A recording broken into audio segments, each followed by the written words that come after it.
হযরত আলী বুঝতে পারছেন তো কার কথা বলছি?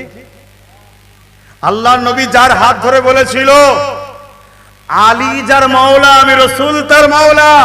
আয় আমার আল্লাহ, মাওলা মানে সাহায্যকারী বা সাথী বা অভিভাবক, কথা বুঝে আসছে। আয় আল্লাহ, আমি যার মাওলা তুমি তাদের হয়ে যাও মাওলা। জোরে বলুন সুবহানাল্লাহ। ফারুক আজম দাঁড়িয়েছিলেন, তিনি দাঁড়িয়ে উঠলেন, বসেছিলেন যে আলী মুবারকবাদ তোমাকে, আজ থেকে তুমি আমারও মাওলা। জোরে বলুন সুবহানাল্লাহ। কি মাকাম, কি দরজা, কি ইজ্জত! আল্লাহ রাসূল বলেছিলেন কেউ যদি আমায় পেতে চাও, আমি হলাম ইলমের শহর, আর ওই শহরের দরজা হলো হযরত আলী।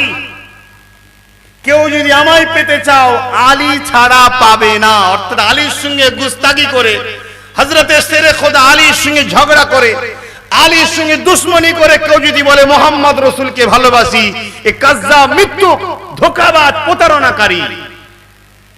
হযরতে আলী একদিন বাজারে বলে বেড়াতে লেগেছে, আরে রাসূলের কাছে কেউ যদি একবার যায় আমার কাছে দুবার আসতে হবে। আল্লাহ নবীর কানে খবর গেছে, জামাই হয় আবার, ডেকে পাঠিয়েছে, তুমি কি বলছো? হুজুর কুরবান যাক আমার জান আপনার কদমে, আমার বাপ মা আপনারা কুরবান হয়ে যাক। হুজুর আমি কিচ্ছু বলিনি, আপনি যা বলেছেন আমি তাই বলেছি। জোরে বলুন সুবহানাল্লাহ। তুমি কি বলেছো? হুজুর আপনি কি শুনেছেন? না তুমি নাকি বলেছো রাসূলের কাছে একবার গেলে আমার কাছে দুবার আসতে লাগবে, আমার কাছে দুবার যেতে হবে। হুজুর আমি বলিনি তো, আপনি বলেছেন তো। আপনি বলেছেন ইলমের শহর আপনি, আর আমি দরজা। তা আপনার কাছে যেতে গেলে ঢুকবার সময় একবার, বেরোবার সময় একবার, আমার কাছে তো দুবার আসবে। জোরে বলুন সুবহানাল্লাহ। সেই হযরতে আলীকে শহীদ করেছে কারা? নামাজি, নামাজ পড়ে। অতএব বাপ খোদার এই ঘরগুলো বদদোয়া না করে একটু মাথায় রাখুন। আমি এই ঘরটা বলবো না, দুনিয়ায় মসজিদ গুলো যেন বদদোয়া না করে আপনাদের ঘরে, একটু মাথায় রাখুন। মসজিদের কমিটি নামাজি, মুত্তাকি, পরেজগারদের ঘরে করুন। মসজিদের 100-র মধ্যে 90টা ইমাম পরাধীন। ইমামের দোষ নয়, দোষ আপনাদের। আপনারা নিজেদের ক্ষতি নিজেরাই করছেন। ইমামগুলোকে চাকর বানিয়েছেন আপনারা। ইমাম পরাধীন হলে তার পিছনে নামাজ হবে না শরীয়তে, আর সেই ইমামের পিছনে আপনারা নামাজ পড়ছেন, আপনারাই তাকে পরাধীন বানিয়ে রেখেছে। তার কথা বলার অধিকার নেই, সে সত্য কথা বলতে পারবে না, সে একটুখানি হাসতে পারবে না, সে একটু কোনো জায়গায় যাবে তার স্বাধীনতা নেই, তাকে পরাধীন আপনারা বানিয়েছেন। ঘরের দরওয়ানকে দিচ্ছেন 10,000 20,000 টাকা, আর আল্লাহর ঘরের ইমাম তাকে দিচ্ছেন 4,000। তাও হাত কাঁপছে, দেখে দেখে ছিঁড়া নোট, পচা নোট গুলো দিচ্ছে। ইমাম বলছে এটা চলবে, লিলে হইলে নাই চলে যা। কার সাথে কথা বলছেন? এগুলো মাথায় রাখুন, আযাবের শিকার হবেন আপনারা। আর ইমাম হুজুরদের ঘরে বা আলেম ইমাম হযরতদের বলবো, নিজেদের অস্তিত্ব নিজেরা বাঁচান। দালাল যদি করতে হয় মুহাম্মদ রাসূলের হন, দালালি যদি করতে হয় ইমাম হোসেনের করুন। কোন বেঈমান, জালিম, সন্ত্রাসদের দালালি করবেন না। যদি দালালি করতে হন মুহাম্মদ সাল্লাল্লাহু আলাইহি সাল্লামের খানদানের করবেন। আর না হয় আল্লাহ আপনার ইজ্জত তো নাবিয়েছে, আরো নাবিয়ে দেবে, আপনি আফসোস করবেন। দুটো কথাই বলে গেলাম। এতে আপনাদের গায়ে লাগলে মাফ করবেন, ইমাম সাহেবদের গায়ে লাগলেও মাফ করবেন, কিন্তু সত্য কথা বলে যাচ্ছি। নিজের ইজ্জত নিজেকে বাঁচাতে হবে। আর আপনাদের বলে যাই, পরাধীন ইমামের পেছনে নামাজ হবে না, ইমামকে আপনারা পরাধীন বানাবেন না। আর মসজিদ গুলো যেন বদদোয়া না করে, এটাও মাথায় রাখবেন। হাসেন আমার ইমামের কথা বলছিলাম। আমার ইমাম কারবালা জমিনে গেলেন। অনেক বড় কথা বলতে গেলে আরো সময় লাগবে।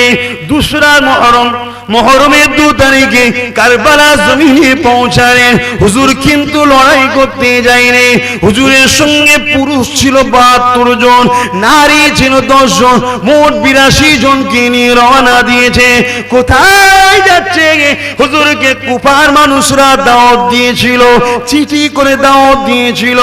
অনেক বড় কথা, কুফার মানুষেরা বলেছিল, ও হযরত ইমাম হুসাইন, আমরা হলাম হযরত আলীর মুরিদ। মুরিদ, আমরা সিয়ানে আলী, অর্থাৎ সিয়া আলী যাকে বলা হয়, আমরা হযরতে আলীর ভক্ত, আলীর দলের লোক, আলীর প্রেমিক লোক।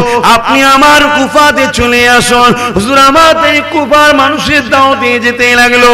দাওয়াত দিলে তো কবুল করতে হবে, দাওয়াত কবুল করা হলো সুন্নাতে রাসূল। ইমামে হোসেন যেতে লেগেছে। এমন সময় ওই কারবালা নামক জায়গায় দুসরা মুহররমে পৌঁছালো। এমন সময় 1000 সৈন্য নিয়ে হুর বলে একজন সেনাপতি ইমামে হোসেনকে ঘিরে ফেললো। ও হযরত ইমামে হোসেন কোথায় যাচ্ছে? হুজুর আমার বলতে লাগলে, না রে বাবা, কোথায় যাচ্ছি? মুরিদরা দাওয়াত দিয়েছে, মুরিদের কাছে যাচ্ছি। হুজুর আপনাকে বন্দী করার জন্য বাদশাহ দরবার থেকে হুকুম রয়েছে।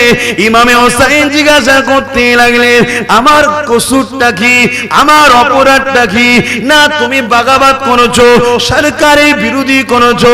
ইমামে হোসেন বলেছিলেন, বাগাবাত তো ধোঁকা তো তাকে বলে যে প্রথমে মানে তারপরে তো অস্বীকার করে। আমি তো কোনো দিনে জিতকে মানিনি, তাহলে ধোঁকা কোথায় দিলাম, বাগাবাত করলাম কোথায়? কিন্তু হযরতে হুর তখন বলল, না আপনাকে ছাড়বো না, আপনাকে এই জায়গা থেকে আগেও যেতে দেবো না, আর আপনাকে আমি বন্দিও করতে পারবো না। কেন? আমি রাত ধর্ম পালন করছি ঠিকই, কিন্তু আমার ভেতরটা মুহাম্মদ রাসূলের গোলামি রয়েছে। আজও বহুত মানুষ চায় নবীর খানদানদের বিরুদ্ধে বলবো না, কিন্তু মজবুরিতে তারা জড়িয়ে যাচ্ছে। মজবুরিতে ভেতরটা রয়েছে, কিন্তু বাইরেটা মজবুরিতে বলে ফেলছে। হুরেরও সমস্যা ঠিক তেমনই হয়েছিল।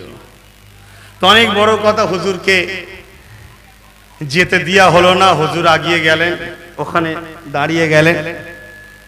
তারপরে হুজুরকে ওই হুর পরামর্শ দিতে লাগলো যে আপনি এক কাজ করুন, আপনি রাত্রিরে আমাদের চোখের আড়ালে আপনি মক্কায় ফিরে যান। কোন কোন কিতাবে আছে হুজুর 3 দিন চেষ্টা করেছিলেন বা 3 বার চেষ্টা করেছেন। আল্লাহর মর্জি, সেই ঘুরে ওই জায়গাতেই এসে হাজির। সকালে দেখছো ওই জায়গায়। এখন পুরোটা বলতে গেলে তো ভাই অনেক সময় লাগবে, ওই মেন জায়গাটাই আসছি। তো এইভাবে একদিন দুদিন করে কাটতে লাগলো। এদিকে সীমার বিশাল এক বাহিনী নিয়ে হাজির হয়ে গেল। হাজির হয়ে যে ইমামে হোসাইনকে অফার দিল, হয় এজিদকে মেনে নিন, আর না হয় লড়াইয়ের জন্য প্রস্তুত হন। ইমামে হোসাইন হুজুর একটাই কথা বলেছিলেন যে অন্যায়ের কাছে মাথা নত করে আমার নানা দিনকে নষ্ট করে দেওয়ার থেকে নিজের গর্দানকে কেটে দিয়ে আমি পছন্দ মনে করি। জোরে বলুন সুবহানাল্লাহ। কিন্তু ইমামে হোসাইন তার আগে হুরকে বলেছিল যে আমার 3টে কথা, আমাকে হয় মক্কায় যেতে দেওয়া হোক, আর না হয় কুফাতে যেতে দেওয়া হোক, আর না হয় আমাকে এজিদের কাছে নিয়ে যাওয়া হোক, আমি এজিদের সঙ্গে কথা বলব। হুর কিন্তু রাজি হয়েছিল, কিন্তু এই সীমার এসে একটাই লক্ষ্য ছিল, হুজুরের বিরোধী করা, হুজুরের সঙ্গে লড়াই করা। 9 মুহররমে এমন করে সৈন্য যখন হামলা করতে যাবে, ওই রাতটুকু হুজুর আবার লোক পাঠিয়ে বলল যে আজকে রাতটুকু যেন হামলা না করে, আজকে রাতটুকু যেন বিরত রাখা হয়। ওই রাতটুকু হুজুর সারা রাত কোরআন তেলাওয়াত করেছিলেন, নামাজ পড়েছিলেন এবং খুতবা দিয়েছিলেন। সেই খুতবাতে হুজুর বলেছিলেন, সেই খুতবার একটা ছোট্ট অংশ আপনাদের কাছে শোনাচ্ছি। কোনোদিন যদি দেখো কোন জালিম রাজা বা কোন জালিম আমার নানার ইসলামকে বিরুদ্ধে কোনো কাজকে প্রতিষ্ঠিত করতে চাইছে, আমার নানার প্রেমিকদের উচিত তার বিরুদ্ধে ক্ষমতা থাকলে হাত দিয়ে লড়াই করো, হাতে না ক্ষমতা থাকলে মুখ দিয়ে করো, মুখে না থাকলে অন্তর দিয়ে সেটাকে ঘৃণা করো। যদি এর মধ্যে কোনোটা না থাকে তাহলে সেই জালিমের সঙ্গেই তাকে আল্লাহ পরকালে জাহান্নামে দেবে। ইমামে হোসাইনের কথা মানবেন না মানবেন না? ইমাম হোসাইন সাহাবী ছিলেন না ছিলেন না? তিনি সাহাবী। সাহাবীরাও দলিল আসাবিকান নজুম বিআইদিহিম ইক্তাদাইতুম ইহতাদাইতুম। আমার রাসূলের সাহাবারা হলো আকাশের তারকারা, জিন নাই, যাকেই মানবেন হিদায়াত পেয়ে যাবেন। লাজকে ভাবো, আল্লাহ নবী নওয়াজা ইমামে হোসাইনকে জিজ্ঞাসা করা হয়েছিল, ও হযরত ইমামে হোসাইন, সবাই তো ইজিদকে মেনে নিয়েছে, আপনি কেন মানবেন না? ইমামে হোসাইন বলেছিলেন, আমি তক্তার জন্য লড়াই করিনি, সিংহাসনের জন্য লড়াই করিনি, আমি সম্রাট হব, রাজা হব, নেতা হব, এর জন্য লড়াই করিনি। এ বিশ্ব জগতের মানুষ, এ যে ছিল শরাবী, এ যে ছিল চরিত্রহীন, এ যে ছিল শরিয়ত বিরোধী, এ যে গান তামাশা খেল তামাশা নিয়ে থাকতো, নারীর সঙ্গে অবৈধ সম্পর্ক রাখতো, আল্লাহ নবী দ্বীনের বেখিলাফ ছিল। আমি হোসাইন যদি অন্যায় যদি মাথা নত করে দিই, তার সঙ্গে হাত মিলিয়ে যদি নিই, কিয়ামত পর্যন্ত আমার নানার উম্মতেরা তাহলে যুগে যুগে যুগে যুগে অন্যায়ের কাছে মাথা নত করে দেবে, অন্যায়ের কাছে বায়াত হয়ে যাবে, অন্যায়ের কাছে হাত ধরে নেবে। আমি ইমামে হোসেন এটি যদি পরিবর্তন হয়ে যায়, ওর হাতে হাত দিতে আমার কোনো অসুবিধে নাই। এ দুনিয়ার মানুষেরা যারা ইমামে হোসেনের সঙ্গে জান্নাতে যাবার আশা রাখো, হুজুরকে জান্নাতের যুবক মনে রাখো, জীবনে কোনোদিন শরাব পান করো না। যদি করে বলো আজকে দিনই তওবা করে না, তওবা করে পরিবর্তন হয়ে যাও। শরাব যেমন পান করবে না, শরাবের সঙ্গে বন্ধু করতে পারবে না, শরাবীকে সাপোর্ট করতে পারবে না, কারণ আমার নবী রক্ত পানি করে এই শরাবকে বন্ধ করেছিল। আজকে যদি কেউ শরাবকে প্রতিষ্ঠিত করতে চায়, তাকে ক্ষমতা থাকলে হাত দিয়ে রুখে দাও, যদি হাতে ক্ষমতা না থাকে মুখ দিয়ে রুখে দাও, মুখে যদি ক্ষমতা না থাকে অন্তর থেকে ঘৃণা করো। এই তিনটের মধ্যে কোনটা যদি তোমার মধ্যে না পাওয়া যায়, আল্লাহর কসম বলে যায়, তুমি নামাজি হতে পারো, তুমি রুজবি সাহেব হতে পারো, তুমি মুফতি হতে পারো, আলেম হতে পারো, রাসূলের হাদিস অনুযায়ী ঈমান বলে তোমার মধ্যে কিছু নাই। আর বেঈমান কোনদিন জান্নাত যাওয়া তো দূরের কথা, আল্লাহর জান্নাতের খুশবু পাবে না। কি গো, অজে অসুবিধা হচ্ছে না? ওয়াজ করা যাবে না? কারবালার ময়দানে হুজুর হাজির 9 তারিখে সারা রাত ইবাদত করতে লেগেছে। আহা কি অবস্থা! ছোট্ট একটা বাচ্চা আলী আসগার, কি নাম? আলী আসগার, আলী আকবর, আলী আসগার, আলী আওসাত। হুজুরের 3টে সন্তান, 2টো মেয়ে। একটা মেয়ে কারবালায় ছিল, হযরতে সুকাইনা, আমরা সবাই সাকিনা বলি। হযরতে সুকাইনা ছোট্ট বাচ্চা মেয়ে, এত বাচ্চা সবসময় আব্বার কোলেই থাকে, বুকের ওপরেই খেলে, এত ছোট্ট বাচ্চা।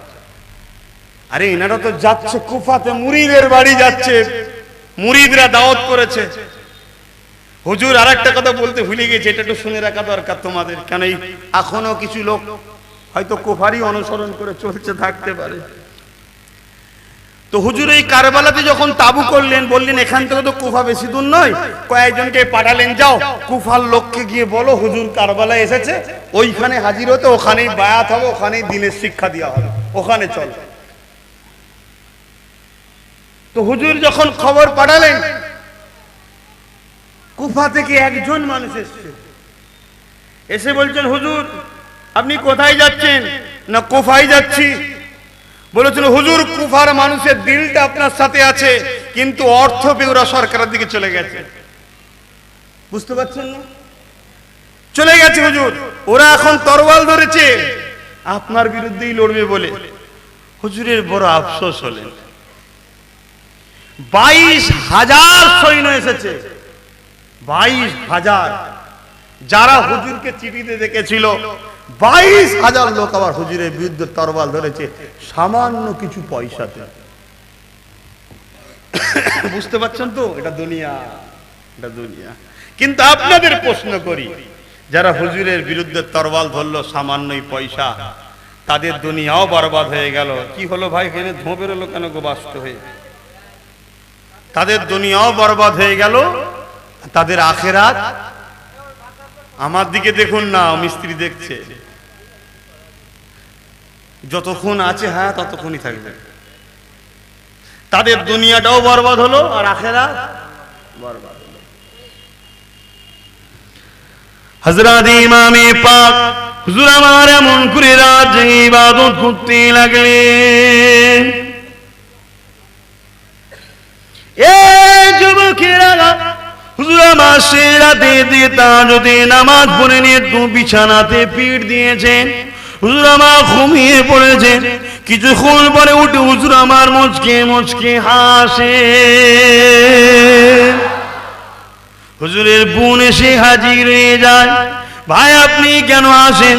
ওই সময় ইমাম হোসেন বলেছিলেন, নানা জান কে কবে দেখলাম, নানা জান আমার জন্য আবে কৌসারের পানি নিয়ে দাঁড়িয়ে আছে। নানা দেরি করো না, চলে আসো, তুমি আবে কৌসারের পানি আমার কাছে পান করবে। অতএব সময় আমার বেশিক্ষণ নাই, আমাকে দুনিয়া ছেড়ে চলে যেতে হবে। তোমাদের কি আল্লাহর আমানে রেখে দিলাম। অনেক বড় কথা, একটার পর একটা। পরের দিন লড়াই শুরু হয়ে যায়। হযরত ইমামে হাসান হুজুরের একটা সন্তান ছিল, এই 16 থেকে 18 বছর বয়স হবে। এত সুন্দর দেখতে, আকাশের চাঁদও দেখে লজ্জায় পড়ে যেত, এত সুন্দর দেখতে। আরে জান্নাতি ঘরে, নূরের ঘরে, নূরের বাচ্চা, এমন করে 18 বছরের বাচ্চাটা এমন করে দাঁড়িয়ে গেল। চাচা যান, আমাকে ইজাজত দেন, আমার নাম দিনের জন্য, আপনার জন্য, আল্লাহর জন্য আমিও কারবালার মাঠে শহীদ হতে চাই। ইমামে হোসেন বলেছিল, না না না, আমার আব্বা তোমার আব্বার কাছে আমাকে বলেছিল যে আমার ভাইপো, তোমার ভাইপো গুলোকে তুমি দেখবে। ওই সময় হযরত কাসেম বলেছিলেন, হুজুর আমার আব্বা জান আমার কাছে একটা চিঠি দিয়েছিল, বলেছিল যখন তোমার চাচা বা কোনো মুসিবতে পড়ে যাবে এই চিঠিটা খুলে দেখবে। ওই চিঠিটা আজকে খুলে দেখেছিলাম। ওই চিঠিতে লেখা আছে, কোনোদিন যদি তোমার চাচা ইমামে হোসেন যদি বিপদে পড়ে যায়, নিজের জান দিয়েও তোমার চাচার পাশে দাঁড়িয়ে থাকবে। আমার আব্বার ওয়াদাটা পূরণ করে আজকে সুযোগটা আমাকে দিন। এই কথাটা শুনে ইমামে হোসেন ইজাজতটা দিয়ে দিলে। জান্নাতি ঘরে জান্নাতি ছেলে তরোয়াল নিয়ে যখন আগিয়ে যেতে লেগেছে, এমন করে কারবালার মাঠে নেমেছে। ওই সময় সীমার বাহিনী থেকে বলতে লেগেছে, এই ছোট্ট বাচ্চার সঙ্গে কে লড়াই করবে? আর ইমামে হোসেন হাসান হুজুরের সন্তান হযরত কাসেম বলেছিলেন, তোমাদের মধ্যে যদি কেউ বীর থাকে একা একা আমার মোকাবেলা করো।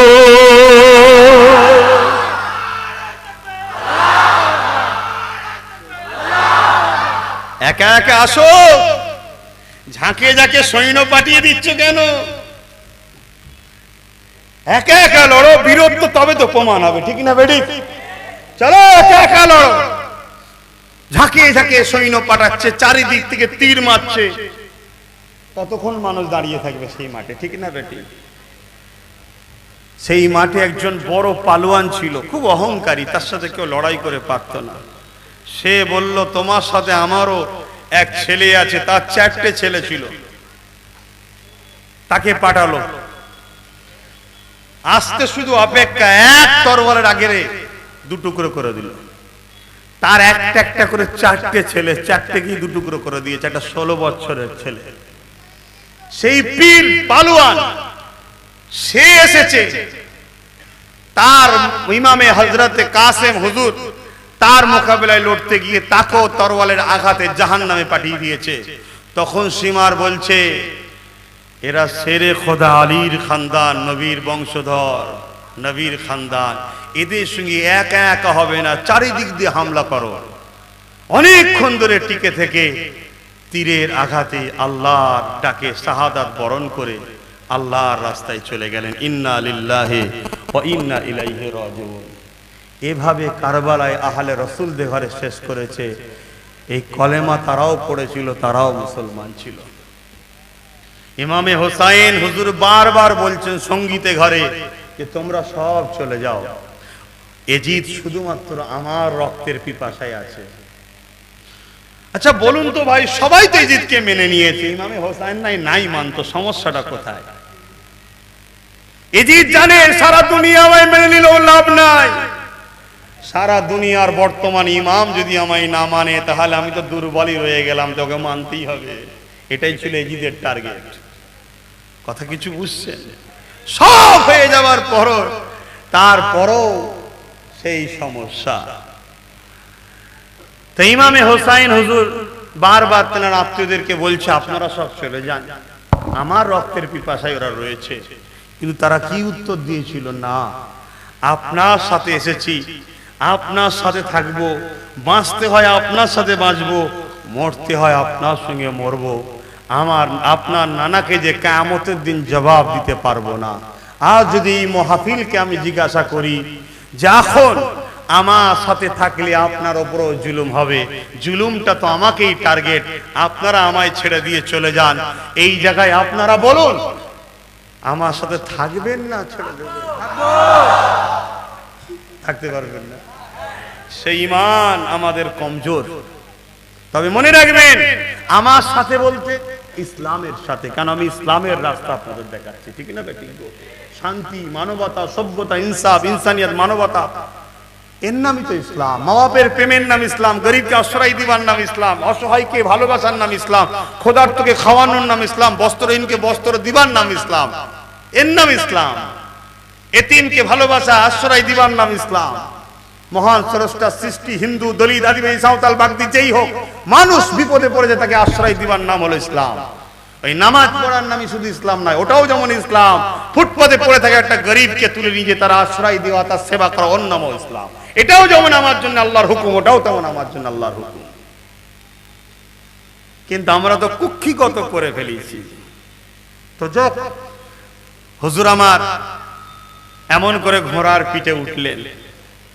ইমামে হোসাইন হুজুর কারবালায় তিনটে শিক্ষা দিয়ে গেছে। নাম্বার 1, যেখানেই থাকো, যত মুসিবতেই থাকো, আল্লাহ ছাড়া কারোর ওপরে ভরসা করো না। মনে থাকবে। দ্বিতীয় নম্বর হলো, যত মুসিবতেই থাকো, যত বিপদেই থাকো, তোমার বিরুদ্ধে যেই থাকুক, কোনদিন অন্যায়ের পক্ষে যেও না, ন্যায়ের বিরোধী করো না। 3 নম্বরটা কি বলেছিলেন? আসুন 3 নম্বরটা জেনে নি। শুধু হুসাইন হুসাইন বলে চিল্লালে হবে না, নিজের জীবনে বাস্তবে দেখাতে হবে। এ যুবকেরা, ইমামে হোসাইন যখন ঘোড়ার পিঠে উঠলেন, হুজুর আমার মোকাবিলার জন্য এগিয়ে যায়।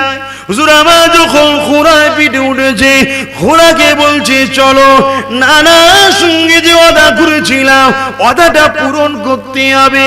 কি ওয়াদা করেছিল? অনেক সময় লাগবে বলতে। এমন করে ঘোড়ার পিঠে উঠে যখন ঘোড়াকে আগাতে বলছে, ঘোড়া চলছে না। হুজুর আমার যখন বারবার বলে, ঘোড়া মাথা দুলিয়ে দুলিয়ে জমিনের দিকে দেখায়। হুজুর আমার খাটটা ঘুরিয়ে জমিনের দিকে যখন দেখতে লাগলো, ওই যে ছোট্ট কন্যা সন্তানটা হযরতে সুকাইনা ঘোড়ার পা দুটোকে জড়িয়ে ধরে চোখে পানি ফেলে কাঁদে আর বলে, এই রে ঘোড়া নিয়ে যাস না, আমার ভাই গেছে শহীদ করেছে, আমার চাচা গেছে শহীদ করেছে, আমার আত্মীয়রা গেছে শহীদ করেছে, আমার আব্বুকে নিয়ে গেলে ওই জালিম জিদরা শহীদ করে দেবে। কি কষ্টের দিন তাদের গেছে, কিন্তু আল্লাহর পরীক্ষায় তারা কামিয়াবি হয়েছে। আল্লাহর প্রেমে তারা কখনো পিছায়নি। এ যুবকেরা, তরুণেরা, হযরতে সুকাইনার এই দৃশ্য দেখে ইমামে হোসাইন ঘোড়ার পিঠ থেকে নেবে, বাচ্চাকে বুকে জড়িয়ে ধরে চুমা দিয়ে, বাচ্চার ময়ায় জড়িয়ে যায় না, বাচ্চার ময়াতে পিছিয়ে যায় না, স্ত্রীর ময়াতেও পিছিয়ে যায় না, নিজের জানের ময়াতেও পিছিয়ে যায় না।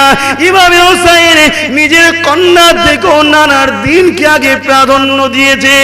ইমামে হোসাইন বাচ্চাকে চুমা দিয়ে আদর করে ঘরে রেখে দিয়ে, তাবুতে রেখে দিয়ে হুজুর আমার আবার ঘোড়ার পিঠে রওনা দিয়েছে।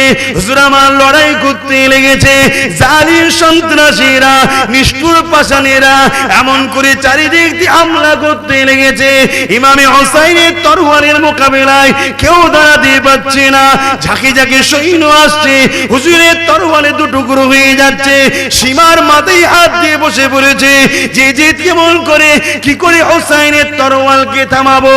এ যুবকেরা, এমন সময় দেখা যায় ইমামে হোসাইনের তরবারটা থেমে গেল। কে থামালো? কে থামালো? হুজুর আমার ঘোড়ার পিঠ থেকে নেবে এমন করে কিবলামুখ হয়ে যে আল্লাহর নামাজে দাঁড়িয়ে গেল। অর্থাৎ নামাজের সময় হয়ে গেছে। এমন করে লোহারের ময়দানে তো তিনি আল্লাহর নামাজকেও কাজা করলেন না।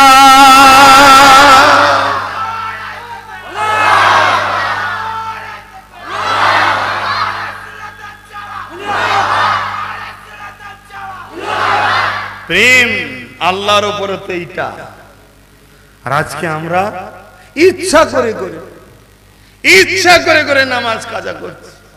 সামান্য দুনিয়ার স্বার্থে এক কাপ চা খাওয়াবে বন্ধু, বসে বসে নামাজ কাজা। 200 টাকা পাবে বন্ধু, দেবে, বসে বসে নামাজ কাজা। গল্প করতে করতে নামাজ কাজা। কারো বক্তব্য শুনতে শুনতে নামাজ কাজা। কারো মুখের দিকে তাকিয়ে তাকিয়ে নামাজ কাজা। হায় হায় হায়, সব কিছু দিল যে আল্লাহ, আজও বাঁচিয়ে রেখেছে যে আল্লাহ, খাওয়াচ্ছে যে আল্লাহ, নিঃশ্বাস প্রশ্বাস দিচ্ছে যে আল্লাহ, সেই আল্লাহই তোমায় জান্নাত দেবে। সামান্য নয় দুনিয়া একটু জিল্লাত হচ্ছে, সামান্য নয় দুনিয়া একটু তোমার উপরে জুলুম হচ্ছে। হতে তো পারে এই জুলুমের বিনিময়ে তোমার গুনাহকে মাফ করে, দুনিয়াদারি পরিষ্কার করে আল্লাহ তোমার জন্য জান্নাতের রাস্তা ক্লিয়ার করছে। মনে রাখবে, জাহান্নামের একদিন পৃথিবীর 1000 বছরের আযাবের থেকেও কষ্ট। অতএব সেই জান্নাতের রাস্তায় যেতে গেলে আল্লাহর রাস্তায় নিজেকে কুরবান করতে হবে। জোরে বলুন সুবহানাল্লাহ। আজ আল্লাহর দ্বীনের নামাজ, আল্লাহর নামাজ কাজা। সবার কথা আমরা শুনছি, সবাইকে খুশি করছি। যিনি আমাদেরকে মায়ের পেটে 10 মাস 10 দিন খাওয়ালো, মায়ের স্তনে দুধ দিল, যেটা পৃথিবীর কোনো প্রোটিন পাওয়ার তৈরি করতে পারে না। যে আল্লাহ আমাদেরকে সুন্দর দুটো চোখ দিল, কান দিল, হাত দিল, জবানে কথা দিল, সব কিছু দিল, সেই আল্লাহর কিন্তু নাফরমানি করছি।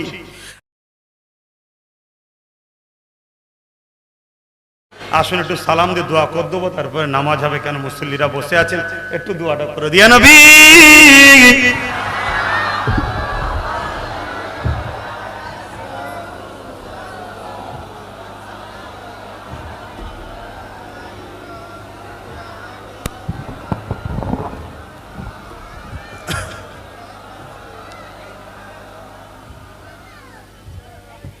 সেদিন আর এদিনের মধ্যে একটাই পার্থক্য হয়ে গেছে। সেদিন শহীদের জন্য লোক কাঁদতেন, যখন তাবিরাও হকের জন্য লড়াই করতে যেতেন নবীর মাজারে গিয়ে কাঁদতেন সাহাবারাও, হুজুর দোয়া করেন আমি যেন হকের জন্য লড়াই করতে যাচ্ছি, যেন শহীদ হই। আর আজকে আমরা বাঁচার জন্য দোয়া করছি। কথা বুঝে আসছেন? আল্লাহ যেদিন আপনার যেভাবে মৃত্যু রেখেছে সেভাবে হবে, এক চুল পরিমাণ আগে পিছু হবে না। সর্বসময় একটা কথা মাথায় রাখবেন, ক্ষমতা থাকলে হাত দিয়ে, নাই মুখ দিয়ে, নাই অন্তরে অন্যায়কে ঘৃণা করবেন। আর নাইকে ক্ষমতা থাকলে হাত দিয়ে প্রতিষ্ঠিত করুন, না ক্ষমতা থাকলে মুখ দিয়ে করুন, তাও যদি না থাকে অন্তর থেকে কমসে কম নাইকে সাপোর্ট করবেন। এবার অন্তরে কি আছে তো কেউ দেখছে না। আসুন ইয়া নবী সালাম, ইয়া রাসূল, ইয়া হাবিব সালাম। কঠিন হাসরের দিনে কি আছে মোদের এ কপালে, গুনাহগার উম্মাহ আতো আপনার লইবেন সঙ্গ के माशूरे या नबी सलाम या रसूल या हबीब सलवातुल्लाह